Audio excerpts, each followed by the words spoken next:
Aujourd'hui, Lucie a décidé de franchir les portes de cette association d'aide aux enfants. Après avoir mis au monde son bébé il y a 2 mois, cette fille de 14 ans a décidé de porter plainte contre son violeur et de rencontrer des assistants sociaux. Au début, je voulais donner le bébé en adoption. Mais juste en le voyant, je ne pouvais pas le faire. Maintenant, je suis la mère de quelqu'un et je dois travailler pour cette personne. Je ne peux plus m'amuser à l'école. Je dois étudier.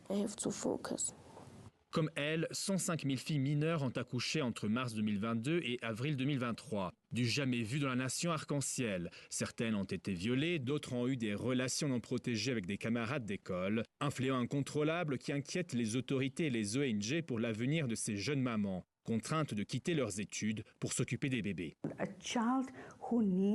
Les enfants ont besoin de soutien, d'attention, d'amour.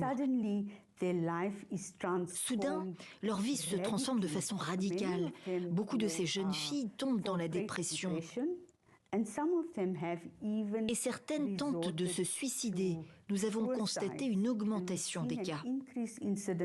Depuis des années, les gouvernements successifs promettent de renforcer certains dispositifs de prévention, mais les résultats ne sont guère probants. Plusieurs associations et ONG s'engagent pour pallier ces manques et devenir médiateurs dans des quartiers précaires. Il y a les pilules contraceptives à prendre quotidiennement, ou des injections qui durent 2 ou 3 mois, et l'implant très recommandé pour les lycéennes.